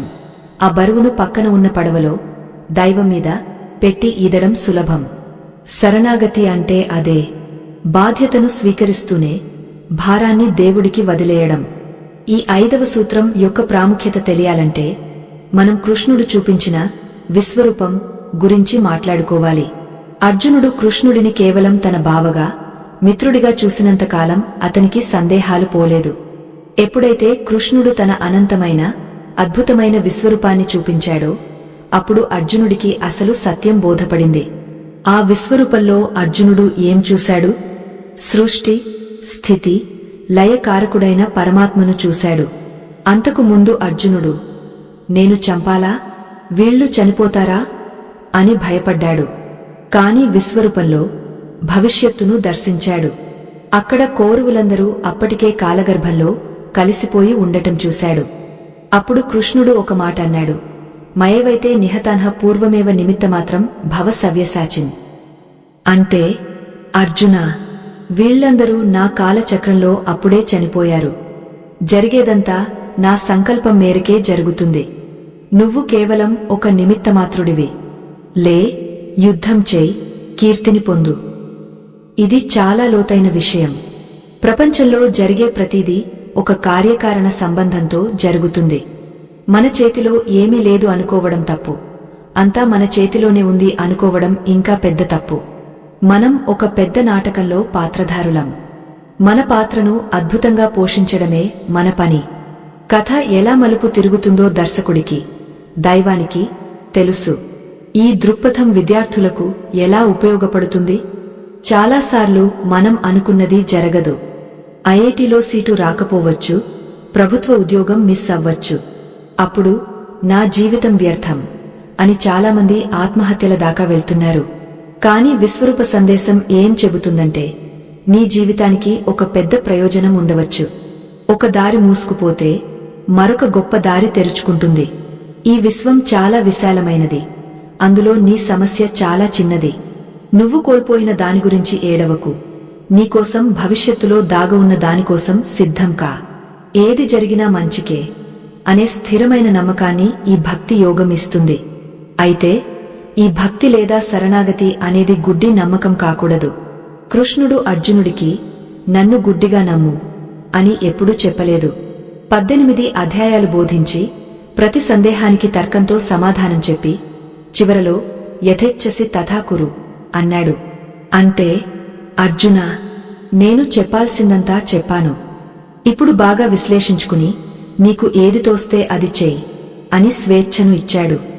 సనాతన ధర్మంలో ఉన్న గొప్పదనం ఇదే. ప్రశ్నను చంపేయదు, ప్రశ్నకు సమాధానం వెతుకుతుంది. విద్యార్థులు కూడా గురువు చెప్పిందనో పెద్దలు చెప్పారనో కాకుండా తమ విచక్షణతో మంచి చెడులను ఆలోచించి నిర్ణయం తీసుకోవాలి. అప్పుడే ఆ నిర్ణయం మీద వారికి నమ్మకముంటుంది. కృష్ణుడు అర్జునుడికి నేర్పిన ఈ 5 సూత్రాలు స్వధర్మం, అభ్యాసం, నైపుణ్యం, నిష్కామకర్మ, శరణాగతి ఒకదానితో ఒకటి పెనవేసుకుని ఉంటాయి. ఇవి వేరు వేరు కాదు. స్వధర్మం నీకు ఏం చేయాలో చెబుతుంది. అభ్యాసం నీకు ఎలా చేయాలో నేర్పిస్తుంది. నైపుణ్యం నీ పనిలో నాణ్యతను పెంచుతుంది. నిష్కామ కర్మ నీకు ఒత్తిడి నుండి విముక్తిని ఇస్తుంది. శరణాగతి నీకు ఓటమిని తట్టుకునే శక్తిని ఇస్తుంది. ఈ 5 కవచాలను ధరించిన తర్వాత అర్జునుడి పరిస్థితి ఎలా ఉంది? అప్పటి వరకు వణికిపోయిన చేతులు ఇప్పుడు స్థిరంగా ఉన్నాయి. జారిపోతున్న గాంధీవం ఇప్పుడు గట్టిగా పిడికిలిలో బంధించబడి ఉంది. కళ్లలో నీళ్లు లేవు, నిప్పులు ఉన్నాయి. మనసులో అయోమయం లేదు, స్పష్టత ఉంది. అర్జునుడు కృష్ణుడితో అంటాడు, నష్టో మోహః స్మృతిర్లబ్ధ త్వత్ప్రసాదాన్మయాచ్యుత స్థితోస్మి గతసందేహః కరిష్యే వచనం తవ. దీని అర్థం, అచ్యుత, నా అజ్ఞానం తొలగిపోయింది. నా కర్తవ్యం నాకు గుర్తుకొచ్చింది. నీ దయ వల్ల నా సందేహాలన్నీ పటాపంచలయ్యాయి. నేను స్థిరంగా ఉన్నాను. ఇప్పుడు నువ్వు చెప్పినట్టే యుద్ధం చేస్తాను. చూసారా, ఒక మనిషిలో ఎంత గొప్ప మార్పు వచ్చింది. ఆత్మహత్య చేసుకుందాం అనుకున్న స్థాయి నుండి అధర్మాన్ని ఎదిరించి పోరాడతాను అనే స్థాయికి ఎదిగాడు. ఇది కేవలం అర్జునుడి మార్పు కాదు, గీతను అర్థం చేసుకున్న ప్రతి విద్యార్థిలోనూ వచ్చే మార్పు ఇదే. ఇక్కడ మనం ఒక ముఖ్యమైన విషయాన్ని గమనించాలి. కృష్ణుడు అర్జునుడి సమస్యలను, కౌరవులను తొలగించలేదు. యుద్ధాన్ని ఆపలేదు. పరిస్థితిని మార్చలేదు. కేవలం అర్జునుడి మనస్థితిని మార్చాడు. ఇది చాలా ముఖ్యం. దేవుడు మన కష్టాలను మాయం చేయడు. ఆ కష్టాలను ఎదుర్కొనే శక్తిని ఇస్తాడు. పరీక్షలు రద్దు కావు, పేపర్ ఈజీగా రాదు, పోటీ తగ్గదు. కాని భగవద్గీత చదివిన విద్యార్థికి వాటిని ఎదుర్కొనే ధైర్యం వస్తుంది. సమస్య ఎంత పెద్దదైనా సరే, నా ప్రయత్నం, నా నమ్మకం దానికంటే పెద్దవి అనే ఆత్మవిశ్వాసం వస్తుంది. ఈ అద్భుతమైన జ్ఞానాన్ని మనం కేవలం పురాణ కాలానికే పరిమితం చేయకూడదు. ఈ రోజు మీ చేతిలో ఉన్న స్మార్ట్ ఫోన్ ఎంత శక్తివంతమైనదో, అంతకంటే వేల రెట్లు శక్తివంతమైన సాఫ్ట్వేర్ మీ మెదడులో ఉంది. దానికి కావాల్సిన వైరస్ లేని ఆపరేటింగ్ సిస్టమ్ ఈ భగవద్గీత. ఈ విషయాన్ని మీ మిత్రులందరికీ తెలియజేయడం ఎంత అవసరమో ఆలోచించండి. మంచి విషయం నలుగురికి చేరితేనే సమాజం బాగుపడుతుంది. ఈ వీడియో ద్వారా మేము చేస్తున్న ఈ చిన్న ప్రయత్నానికి మీ తోడ్పాటు ఎంతో విలువైంది. దయచేసి లైక్ చేసి మీ అభిప్రాయాన్ని కామెంట్ రూపంలో తెలియజేయండి. మీ ఒక్క కామెంట్ మరొకరికి ఈ వీడియో చూసే ప్రేరణ ఇవ్వొచ్చు. అర్జునుడు కరిష్యే వచనం తవ, నువ్వు చెప్పినట్టే చేస్తాను అన్నాడు కదా. ఆ తర్వాత ఏం జరిగింది? కురుక్షేత్ర యుద్ధం 18 రోజులు జరిగింది. ఈ 18 రోజుల్లో అర్జునుడు ఎప్పుడూ ఎక్కడా వెనుదిరగలేదు. భీష్ముడి వంటి మహామహుల బాణాలు శరీరాన్ని తూట్లు పొడుస్తున్నా, కొడుకు అభిమన్యుడు దారుణంగా చనిపోయినా అర్జునుడు తొనకలేదు. ఎందుకంటే అతని మనసులో గీతామృతం నిండి ఉంది. సుఖదుఃఖాలకు అతీతమైన స్థితిలో అతను ఉన్నాడు. అభిమన్యుడి మరణం అతన్ని కృంగదీయలేదు, మరింత కర్తవ్యోన్ముఖుడిని చేసింది. అదే సామాన్య మానవుడైతే ఆ దెబ్బకు కుప్పకులిపోయేవాడు. స్థితప్రజ్ఞత అంటే ఇదే. జీవితంలో ఎన్ని దెబ్బలు తగిలినా గమ్యం చేరేవరకు ఆగకూడదు. యుద్ధం చివరి రోజున కర్ణుడితో భీకరమైన పోరు జరుగుతోంది. కర్ణుడి రథం చక్రం భూమిలో కూరుకుపోయింది. ధర్మ సూక్ష్మాలు తెలిసిన వాడిగా అర్జునుడు సంశయించాడు. నిరాయుధుడిని కొట్టడం ధర్మమా అని ఆలోచించాడు. అప్పుడు కృష్ణుడు మళ్లీ గుర్తుచేశాడు, అర్జునా, ద్రౌపదిని నిండు సభలో అవమానించినప్పుడు వాళ్ల ధర్మమేమైంది? అభిమన్యుడిని ఒంటరిగా చేసి చంపినప్పుడు వాళ్ల ధర్మమేమైంది? అధర్మాన్ని అంతం చేయడానికి కొన్నిసార్లు కఠినంగా ఉండాలి. ఇది కూడా విద్యార్థులకు ఒక పాఠమే. మనం మంచితనంతో ఉండాలి, కాని అమాయకత్వంతో కాదు. సమాజంలో మోసం చేసేవాళ్లు ఉంటారు, మనల్ని వాడుకునేవాళ్లు ఉంటారు. వాళ్ల పట్ల ఎలా అప్రమత్తంగా ఉండాలో కూడా కృష్ణుడు నేర్పించాడు. మంచితనం అంటే బలహీనత కాదు, అది ఒక బాధ్యత. యుద్ధం ముగిసింది. పాండవులు గెలిచారు. ధర్మం గెలిచింది. కాని ఈ గెలుపు వెనుక ఉన్న అసలైన సూత్రధారి ఎవరు? శ్రీకృష్ణుడు. ఆయన ఆయుధం పట్టలేదు, యుద్ధం చేయలేదు. కేవలం రథసారథిగా ముందు కూర్చుని నడిపించాడు. మన జీవిత రథానికి కూడా ఆయనే సారథి కావాలి. మన బుద్ధిని ఆయనకు అప్పగస్తే ఆయన మనల్ని సరైన దారిలో విజయ తీరాలకు చేర్చుతాడు. కఠోపనిషత్తులో ఒక అద్భుతమైన పోలిక ఉంది. మన శరీరం ఒక రథం, మన ఇంద్రియాలు గుర్రాలు, మనసు పగ్గాలు, బుద్ధి రథసారథి, ఆత్మ ప్రయాణికుడు. ఈ రథం సక్రమంగా నడవాలంటే పగ్గాలు, మనసు గట్టిగా ఉండాలి, సారథి బుద్ధి తెలివిగా ఉండాలి. ఆ సారథి స్థానంలో కృష్ణుడిని, జ్ఞానాన్ని కూర్చోబెడితే ఆ రథం ఎక్కడికి పక్కదారి పట్టదు. మన యువత గమనించాల్సిన విషయం ఇదే. మీ శరీరమనే రథాన్ని మీరు ఎటు నడిపిస్తున్నారు? మీ గుర్రాలు, కోరికలు మీ కంట్రోల్లో ఉన్నాయా లేక మిమ్మల్ని లాకెళ్తున్నాయా? కృష్ణుడు ఇచ్చిన ఈ డ్రైవింగ్ మాన్యువల్ చదివితే మీ ప్రయాణం సాఫీగా సాగుతుంది. ఇప్పుడు మనం ఒక కీలకమైన ఘట్టానికి చేరుకున్నాం. కృష్ణుడు చెప్పిన సిద్ధాంతాలు విన్నాం, అర్జునుడి విజయాన్ని చూశాం. కానీ ఇదంతా ద్వాపర యుగం నాటి మాట కదా. ఈ కలియుగంలో, ఈ 2024 నుంచి 25 వరకు సంవత్సరంలో, ఇంటర్నెట్ యుగంలో, ఆర్టిఫిషియల్ ఇంటెలిజెన్స్ కాలంలో ఇవి నిజంగా పనిచేస్తాయా? ఇప్పుడున్న పోటీ వేరు, ఇప్పుడున్న ఒత్తిడి వేరు కదా అనే సందేహం మీకు రావచ్చు. దానికి సమాధానం అవును, ఖచ్చితంగా పనిచేస్తాయి. ఎందుకంటే టెక్నాలజీ మారింది కాని మనిషి మనస్తత్వం మారలేదు. అప్పుడున్న అసూయ, ద్వేషం, భయం, ఆశ ఇప్పుడు అవే ఉన్నాయి. కాబట్టి ఆ మందు ఇప్పుడు పని చేస్తుంది. మరి ఈ 5 సూత్రాలను రేపటి నుండి కాదు, ఈ క్షణం నుండి మీ దైనందిన జీవితంలో ఎలా అమలు చేయాలి? పొద్దున్న లేచిన దగ్గర నుండి రాత్రి పడుకునే వరకు ఒక విద్యార్థి టైం టేబుల్లో ఈ కృష్ణతత్వాన్ని ఎలా భాగం చేసుకోవాలి? అలా చేసుకుంటే వచ్చే అద్భుతమైన ఫలితాలు ఎలా ఉంటాయి? ఇవి కేవలం మాటలు కాదు, ప్రాక్టికల్ టిప్స్. వీటిని పాటిస్తే మీరు మీ తరగతిలో, మీ ఆఫీసులో, మీ సమాజంలో ఒక తిరుగులేని శక్తిగా ఎలా ఎదుగుతారో తెలుసుకోవాలనుందా? ఈ స్క్రిప్ట్ యొక్క చివరి మరియు అత్యంత ముఖ్యమైన భాగం రాబోతోంది. ఇందులో మనం నేర్చుకున్నదంతా ఒకవైపు, దాన్ని ఆచరణలో పెట్టడం మరోవైపు. ఒక సామాన్య విద్యార్థిని అసామాన్య విజేతగా మార్చే ఆ ప్రాక్టికల్ యాక్షన్ ప్లాన్ గురించి తదుపరి భాగంలో సవివరంగా చర్చించుకుందాం. అది మిస్ అయితే ఈ కథనం అసంపూర్ణమే అవుతుంది. సిద్ధంగా ఉండండి. ఈ ఆధునిక సాంకేతిక యుగంలో అరచేతిలో ప్రపంచం ఇమిడిపోయిన ఈ కాలంలో వేల సంవత్సరాల క్రితం చెప్పిన భగవద్గీత మనకెందుకు అనే సందేహం రావడం సహజం. రథాలు పోయి రాకెట్లు వచ్చాయి, విల్లంబులు పోయి కంప్యూటర్లు వచ్చాయి. మరి ఆనాటి సూత్రాలు ఈనాటికి పనిచేస్తాయా? దీనికి సమాధానం ఒక్కటే. కాలం మారింది, పరికరాలు మారాయి, కాని వాటిని వాడే మనిషి మారలేదు. మనిషి మెదడు, మనిషి ఆలోచన విధానం, భయం, ఆశ, అసూయ, కోపం ఇవేవీ మారలేదు.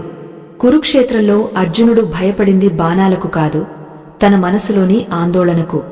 ఈరోజు విద్యార్థి భయపడేది పుస్తకాలకు కాదు, భవిష్యత్తు గురించిన ఆందోళనకు. అంటే సమస్య మూలం ఒక్కటే, అది మనసే. కాబట్టి ఆ మనసును సరిచేసే కృష్ణుడి వైద్యం ఇప్పటికీ, ఎప్పటికీ సరిగా పనిచేస్తుంది. ఇప్పుడు మనం కృష్ణుడు చెప్పిన ఆ 5 సూత్రాలను ఒక విద్యార్థి తన దైనందిన జీవితంలో ఎలా ఆచరించాలో ఒక ప్రాక్టికల్ టైం టేబుల్ రూపంలో చూద్దాం. దీనిని మనం కృష్ణ మార్గంలో విద్యార్థి దినచర్య అని పిలుచుకుందాం. మొదటిది, ఉదయం నిద్రలేవడం. ఇక్కడే మన మొదటి యుద్ధం మొదలవుతుంది. అలారం మోగగానే ఇంకా కాసేపు పడుకుందాంలే అని మనసు లాగుతుంది. ఇది తమో గుణం, బద్ధకం. లేదు, నేను లేచి చదవాలి అని బుద్ధి చెబుతుంది. ఇది సత్వగుణం. ఆ క్షణంలో మీరు బద్ధకాన్ని జయించి పడకమీద నుండి లేస్తే ఆ రోజు మొదటి విజయం మీదే. కృష్ణుడు చెప్పిన తస్మాత్ ఉత్తిష్ఠ కౌంతేయ, ఓ అర్జున, నిద్రలే, యుద్ధానికి సిద్ధం కా అనే పిలుపును గుర్తుచేసుకోండి. ప్రతి ఉదయం ఒక కొత్త కురుక్షేత్రం. మీ పడకగది ఒక రణరంగం. ఆ బద్ధకాన్ని వదిలించుకుని లేవడమంటే గాంధీవం చేతపట్టడమే. ఉదయం లేవగానే ఈ రోజు నా స్వధర్మం చదువుకోవడం, దాన్ని నేను పూర్తి చిత్తశుద్ధితో చేస్తాను అని ఒక బలమైన సంకల్పం చేసుకోండి. రెండవది, చదువు ప్రారంభించడం. పుస్తకం తెరిచిన 10 నిమిషాలకే ఫోన్ మ్రోగుతుంది. ఒక మెసేజ్ వస్తుంది. మనసు వెంటనే అటువైపు లాగుతుంది. ఎవరు మెసేజ్ చేశారో చూడాలి, ఒక్కసారి ఇన్స్టాగ్రామ్ చూద్దాం అనిపిస్తుంది. ఇక్కడే కృష్ణుడు చెప్పిన వైరాగ్యం అనే ఆయుధాన్ని వాడాలి. ఆ క్షణిక ఆనందం, ఫోన్ చూడటం నా లక్ష్యానికి అడ్డంకి అని గుర్తించి ఫోన్ను పక్కన పడేయడమే నిజమైన వైరాగ్యం.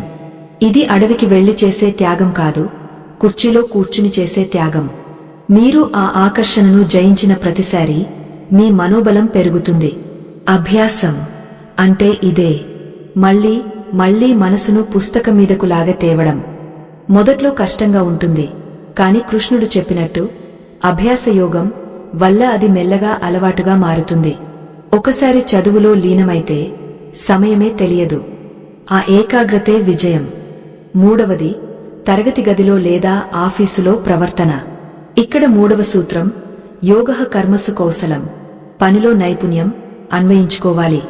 చాలామంది విద్యార్థులు క్లాసులో కూర్చుంటారు కాని మనసు బయట ఉంటుంది. అది అసంపూర్ణమైన పని. వింటున్నప్పుడు పూర్తిగా వినాలి, రాస్తున్నప్పుడు పూర్తిగా రాయాలి. నేను కేవలం పాస్ మార్కుల కోసం వినడం లేదు, ఈ విషయాన్ని పూర్తిగా అర్థం చేసుకోవడానికి వింటున్నాను అనే దృక్పథం ఉండాలి. ఉపాధ్యాయుడు చెప్పేది బోరుగా ఉన్నా సరే అందులో మనకు పనికొచ్చే జ్ఞానం ఏముందో వెతకడమే విద్యార్థి లక్షణం. అర్జునుడు ద్రోణాచార్యుడి దగ్గర విద్య నేర్చుకునేటప్పుడు ఇతర శిష్యులందరూ అలసిపోయి నిద్రపోతే అర్జునుడు మాత్రం గురువుగారి పాదాల చెంత కూర్చుని సందేహాలు అడిగేవాడు. ఆ శ్రద్ధే అతన్ని వీరుడిని చేసింది. ఈ రోజుల్లో మనం గమనించాల్సింది ఇదే. వనరులందరికీ సమానంగా ఉంటాయి, కాని శ్రద్ధ ఉన్నవాడే గెలుస్తాడు. 4వది, పరీక్షా సమయం లేదా ఇంటర్వ్యూ. ఇక్కడే అసలైన ఒత్తిడి మొదలవుతుంది. ప్రశ్నలు కష్టంగా వస్తే, నాకు ఉద్యోగం రాకపోతే అనే భయాలు దాడి చేస్తాయి. ఇక్కడ కృష్ణుడు చెప్పిన కర్మణ్యేవాధికారస్తే, పనిమీదే నీకు అధికారం అనే సూత్రాన్ని గట్టిగా పట్టుకోవాలి. పరీక్ష హాల్లో కూర్చున్నప్పుడు మీ చేతిలో ఉన్నది పెన్ను మరియు జాన మాత్రమే. పేపర్ ఎలా ఉందనేది మీ చేతిలో లేదు. నేను నా వంతుగా ఒక 100% ప్రయత్నం చేస్తాను, ఫలితం ఎలా వచ్చినా స్వీకరిస్తాను అని మనసును స్థిరపరచుకోవాలి. ఇలా ఆలోచించడం వల్ల మీ మెదడులో భయాన్ని కలిగించే రసాయనాలు తగ్గుతాయి. దాంతో మీ ఆలోచన శక్తి పెరుగుతుంది. ఫలితంగా మీకు రాని ప్రశ్నలకు కూడా లాజికల్గా ఆలోచించి సమాధానం రాయగలుగుతారు. భయం పోతే మెదడు అద్భుతంగా పనిచేస్తుంది. ఫలితాన్ని దేవుడికి వదిలేయి అని చెప్పడంలో ఉన్న సైకాలజీ ఇదే. బరువును దించుకుంటేనే వేగంగా పరిగెత్తగలం. 5వది, వైఫల్యాలను ఎదుర్కోవడం. జీవితం ఎప్పుడూ పూల పాన్పు కాదు. కొన్నిసార్లు మనం ఎంత కష్టపడినా ఓడిపోతాం. మార్కులు తక్కువ రావచ్చు, ర్యాంకు రాకపోవచ్చు, ఇంటర్వ్యూలో రిజెక్ట్ అవ్వొచ్చు. ఆ సమయంలో చాలామంది విద్యార్థులు కుంగపోతారు, డిప్రెషన్లోకి వెళ్తారు. అప్పుడు కృష్ణుడు చెప్పిన శరణాగతి మరియు స్థితప్రజ్ఞత మనల్ని కాపాడతాయి. ఈ ఓటమి నా ప్రయత్నానికి మాత్రమే, నాకు కాదు. ఈ వైఫల్యం ఒక పాఠం. బహుశా భగవంతుడు నా కోసం ఇంతకంటే గొప్ప దారిని సిద్ధం చేశాడేమో అని నమ్మాలి. కృష్ణుడు పాండవులకు ఎన్నో కష్టాలు ఇచ్చాడు, అరణ్యవాసం చేయించాడు, అవమానాలు ఇప్పించాడు. కాని చివరికి వాళ్లనే చక్రవర్తులుగా చేశాడు. కష్టం వచ్చినప్పుడు నాకే ఎందుకు ఇలా జరిగింది అని ఏడవకూడదు. ఈ కష్టం ద్వారా కృష్ణుడు జీవితం నాకు ఏం నేర్పించాలనుకుంటున్నాడు అని ఆలోచించాలి. ప్రతి ఓటమి విజయానికి ఒక మెట్టు అని గ్రహించడమే నిజమైన జ్ఞానం. ఈ 5 దశలను ప్రతిరోజు పాటిస్తే మీ జీవితంలో వచ్చే మార్పును మీరే గమనిస్తారు. మీరు గమనించాల్సింది ఏంటంటే, కృష్ణుడు అర్జునుడికి భగవద్గీతను ఏసీ గదిలో కూర్చోబెట్టి చెప్పలేదు. భయంకరమైన యుద్ధభూమి మధ్యలో బాణాలు దూసుకొస్తున్న సమయంలో చెప్పాడు. అంటే ఈ జ్ఞానం ప్రశాంతంగా ఉన్నప్పుడు కాదు, సమస్యలు ముంచెత్తుతున్నప్పుడే ఎక్కువగా అవసరం. మీకు పరీక్షలు దగ్గర పడుతున్నప్పుడు, ఇంట్లో గొడవలు ఉన్నప్పుడు, ఆర్థిక ఇబ్బందులు ఉన్నప్పుడు, సరిగా అప్పుడే ఈ గీతా జ్ఞానాన్ని ఆయుధంగా వాడాలి. మరో ముఖ్యమైన విషయం సత్సంగం అంటే మంచి స్నేహం. అర్జునుడికి కృష్ణుడు మిత్రుడు కాబట్టి గెలిచాడు. దుర్యోధనుడికి శకుని మిత్రుడు కాబట్టి ఓడిపోయాడు. మన విద్యార్థులు ఎవరితో స్నేహం చేస్తున్నారు? మిమ్మల్ని చదువుకోమని ప్రోత్సహించే వాళ్లతోనా, లేక కాలక్షేపం చేసే వాళ్లతోనా? దుస్సంగం సర్వథా త్యాజ్యం, చెడు సావాసం అన్ని విధాలా వదిలేయాలి అని శాస్త్రం చెబుతుంది. మీ చుట్టూ ఉన్న మనుషులు మీ ఆలోచనలను ప్రభావితం చేస్తారు. ఎప్పుడు నిరాశగా మాట్లాడేవాళ్లకు, మీ ఆత్మవిశ్వాసాన్ని దెబ్బతీసేవాళ్లకు దూరంగా ఉండండి. సానుకూల దృక్పథం ఉన్నవాళ్లతో స్నేహం చేయండి. మీ ఫ్రెండ్స్ సర్కిల్ మీ భవిష్యత్తును నిర్ణయిస్తుంది. చూశారా, తామర పువ్వు బురదలో పుడుతుంది కాని ఆ బురదను అంటించుకోదు. నీటిలో ఉంటుంది కాని నీటితో తడవదు. విద్యార్థి కూడా ఈ ప్రపంచం అనే బురదలో ఆకర్షణలు, చెడు అలవాట్లు ఉన్నా సరే తామర పువ్వులా నిర్లిప్తంగా, స్వచ్ఛంగా ఉండాలి. అదే కృష్ణుడు కోరుకున్న ఆదర్శ జీవన విధానం. మనం చేసే పనిలో మునిగిపోవాలి కాని పని తాలూకు ఫలితాల ఊబిలో కూరుకుపోకూడదు. ఈ ఆచరణ ప్రణాళికలో మరో కీలకమైన అంశం ఆహారం. కృష్ణుడు గీతలో ఆహారం గురించి కూడా చెప్పాడు. యుక్తాహార విహారస్య అని. మనం తినే తిండి మన మనసు మీద ప్రభావం చూపిస్తుంది. మరీ ఎక్కువగా తినకూడదు, మరీ తక్కువగా తినకూడదు. సాత్వికమైన ఆహారం, తాజా కూరగాయలు, పండ్లు, మితమైన భోజనం తీసుకుంటే బుద్ధి చురుగ్గా ఉంటుంది. నూనె పదార్థాలు, జంక్ ఫుడ్ ఎక్కువగా తింటే బద్ధకం, నిద్ర వస్తాయి. విద్యార్థులు తమ డైట్ విషయంలో కూడా జాగ్రత్తగా ఉండాలి. అన్నం పరబ్రహ్మ స్వరూపం అన్నారు అంటే అది కేవలం పొట్ట నింపేది కాదు, మన చైతన్యాన్ని పెంచేది. ఇవన్నీ వింటుంటే మీకు ఏమనిపిస్తోంది? ఇవి చాలా చిన్న విషయాలుగా అనిపించవచ్చు, కాని ఒక పెద్ద భవనం నిలబడేది చిన్న చిన్న ఇటుకల మీదే కదా. అలాగే ఒక గొప్ప విజయం నిలబడేది ఈ చిన్న చిన్న రోజువారీ అలవాట్ల మీదే. రోజూ ఒక అడుగు వేస్తే సంవత్సరానికి 365 అడుగులు అవుతాయి. అదే ఒక్కో అడుగులో కృష్ణతత్వాన్ని జోడిస్తే అది మామూలు నడక కాదు, ఒక మహాప్రస్థానం అవుతుంది. జీవితంలో మనం ఎదుర్కొనే ప్రతి సమస్యకు గీతలో పరిష్కారముంది. ఉదాహరణకు, మీకు బాగా కోపం వస్తోందా? కృష్ణుడు చెప్పాడు, కోపం నుండి అవివేకం పుడుతుంది, అది నిన్ను నాశనం చేస్తుంది అని. ఆ మాట గుర్తురాగానే కోపం తగ్గుతుంది. మీకు అసూయగా ఉందా? అన్ని జీవులలో ఉన్నది నేనే అని కృష్ణుడు చెప్పిన మాట గుర్తు చేసుకుంటే, పక్కవాడిని చూసి అసూయ పడటమంటే కృష్ణుడిని చూసి అసూయ పడటమే కదా అని అర్థమై ఆ భావన పోతుంది. ఇలా ప్రతి భావోద్వేగాన్ని గీతాజ్ఞానంతో బ్యాలెన్స్ చేసుకోవచ్చు. దీనినే ఎమోషనల్ ఇంటెలిజెన్స్ అని ఆధునిక భాషలో అంటారు. మన పూర్వీకులు దీనిని స్థితప్రజ్ఞత అని పిలిచారు.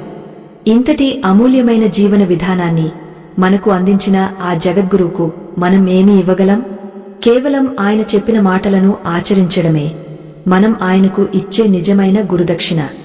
ఈ వీడియో ద్వారా మీరు పొందిన స్ఫూర్తిని మీ జీవితంలోకి ఆహ్వానించండి. ఇది కేవలం వినోదం కోసం చూసే వీడియో కాదు, ఇది మీ వ్యక్తిత్వాన్ని మార్చే ఒక తరగతి గది. ఈ ప్రయత్నం మీకు నచ్చితే ఈ వీడియోను లైక్ చేసి నలుగురికి షేర్ చేయండి. జ్ఞానదానం అన్నదానం కంటే గొప్పది అంటారు. మీరు షేర్ చేసే ఒక వీడియో ఎక్కడో నిరాశలో ఉన్న ఒక విద్యార్థికి కొత్త జీవితాన్ని ఇవ్వొచ్చు. ఆ పుణ్యంలో మీరు కూడా భాగస్వాములు కండి. ఇప్పుడు మనం ఈ సుదీర్ఘమైన ప్రయాణంలో చివరి మజిలికి చేరుకున్నాం.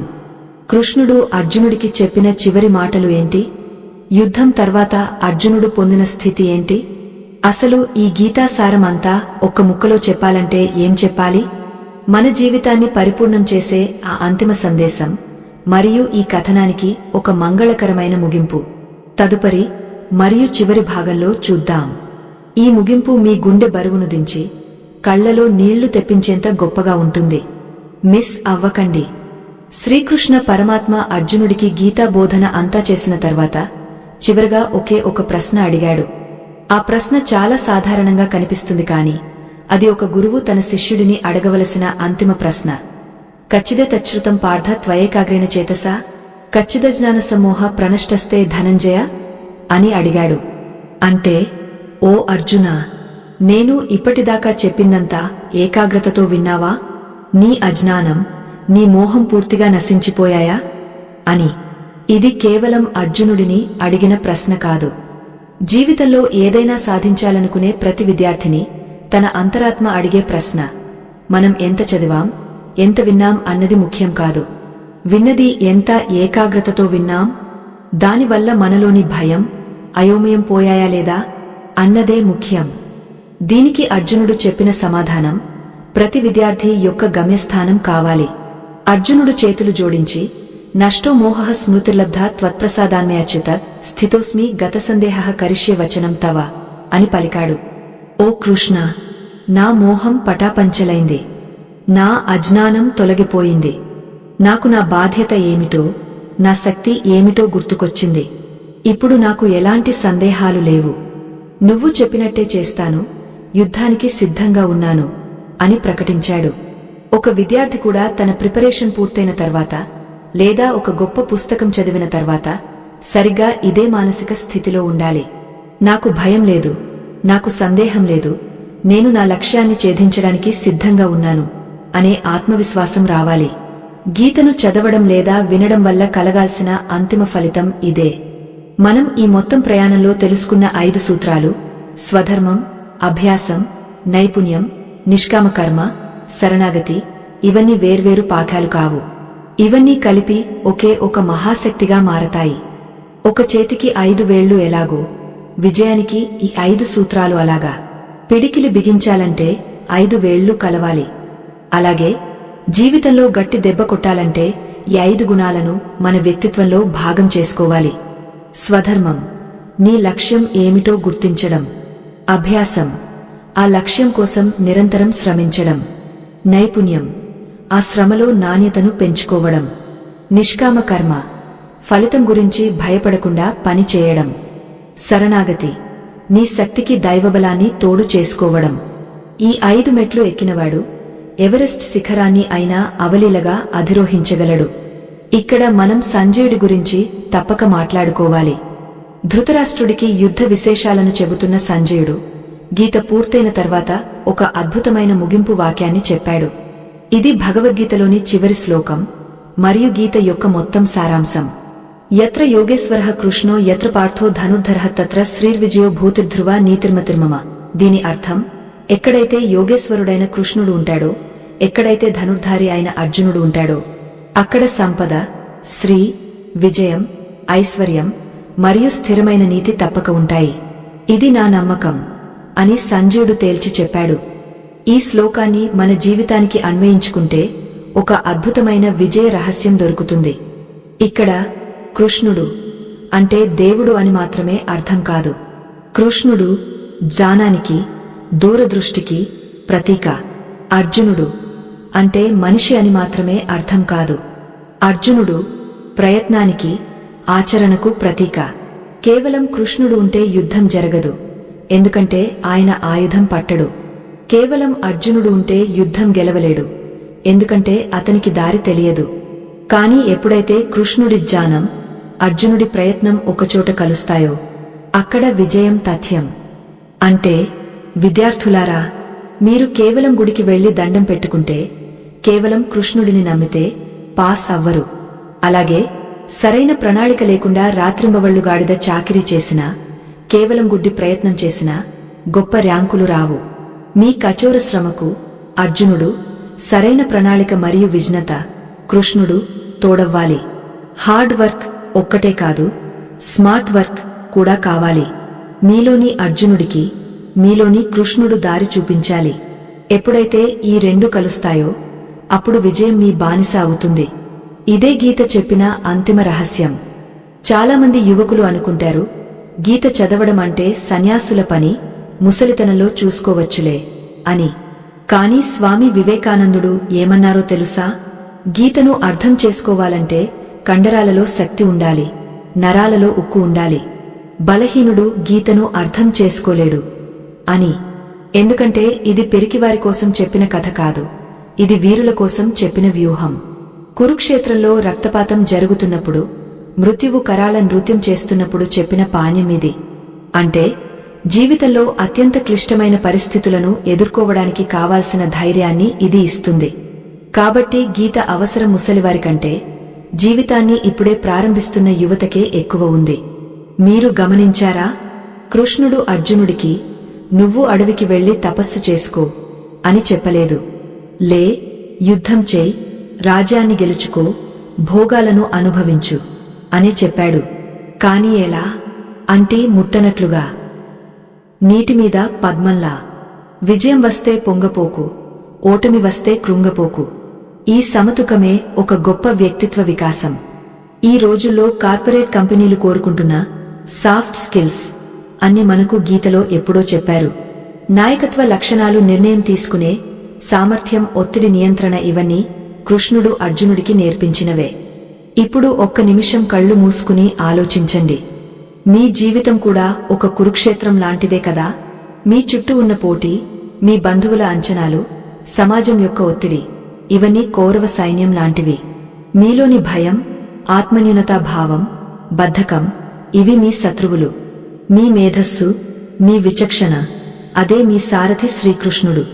మీరు ఆ అర్జునుడు. మీ చేతిలోని పెన్ను లేదా మీ నైపుణ్యం, అదే గాంధీవం.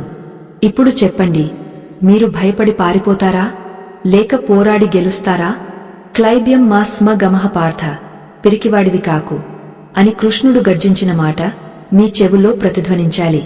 ఎప్పుడైతే మీకు అలసట వస్తుందో, ఎప్పుడైతే నా వల్ల కాదు అనిపిస్తుందో, అప్పుడు ఈ మాటను గుర్తుచేసుకోండి. నేను పెరికివాడిని కాదు, నేను విజేతను అని మీకు మీరే చెప్పుకోండి. గెలుపు అనేది ఎక్కడో లేదు, అది మీ ఆలోచనల్లోనే ఉంది. యుద్ధం బయట జరగడం కంటే ముందే మనసులో జరుగుతుంది. మనసులో గెలిచినవాడు బయట ప్రపంచంలో ఎప్పుడో గెలిచేస్తాడు. కృష్ణుడు అర్జునుడిని మానసికంగా గెలిపించాడు కాబట్టే అతను భౌతికంగా గెలవగలిగాడు. మీరు కూడా మీ మనసును జయించండి. నన్ను ఎవరూ ఆపలేరు అనే సంకల్పంతో ముందడుగు వేయండి. గుర్తుంచుకోండి, ఆకాశంలో ఎగరే పక్షికి కొమ్మ విరుగుతుందేమో అనే భయం ఉండదు. ఎందుకంటే దాని నమ్మకం కొమ్మ మీద కాదు, తన రెక్కల మీద. అలాగే మీ నమ్మకం కూడా బయట పరిస్థితుల మీద కాదు, మీ ఆత్మశక్తి మీద ఉండాలి. ఆత్మశక్తికి పరమాత్మ అనుగ్రహం తోడైతే అసాధ్యం అనేది మీ నిఘంటువులోనే ఉండదు. శ్రీకృష్ణుడు మనకు అందించిన అద్భుతమైన వారసత్వాన్ని మనం కాపాడుకుందాం. దీన్ని ఒక మత గ్రంథంగా కాకుండా ఒక జీవన మాన్యువల్గా చూద్దాం. మీ గదిలో మీ ఫోన్ వాల్ పేపర్లో కృష్ణుడి రథసారథి చిత్రాన్ని పెట్టుకోండి. అది చూసిన ప్రతిసారి నా జీవిత రథాన్ని నడిపించేవాడు నాలోనే ఉన్నాడు, నాకు భయం లేదు అనే స్ఫూర్తి కలగాలి. మనం చెప్పుకున్న ఈ 15,000 పదాల ప్రయాణం మీ జీవితంలో చిన్న మార్పునైనా తీసుకువస్తుందని నేను బలంగా నమ్ముతున్నాను. ఒక్క విద్యార్థి అయినా ఈ మాటల వల్ల ఆత్మహత్య ఆలోచన విరమించుకున్నా, ఒక్క యువకుడైనా తన బద్ధకాన్ని వదిలి పుస్తకం పట్టినా, ఒక్క నిరుద్యోగ అయినా నిరాశను వదిలి కొత్త ప్రయత్నం మొదలుపెట్టినా ఈ శ్రమకు సార్థకత లభించినట్టే. మేము ఆశించేది మీ విజయాన్ని మాత్రమే. మీరు గెలిస్తే దేశం గెలిచినట్టే, ధర్మం గెలిచినట్టే. ఇంతటి గొప్ప విషయాన్ని, ఇంతటి శక్తివంతమైన భావోద్వేగాన్ని మీతో పంచుకునే అవకాశం రావడం నా పూర్వజన్మ సుకృతం.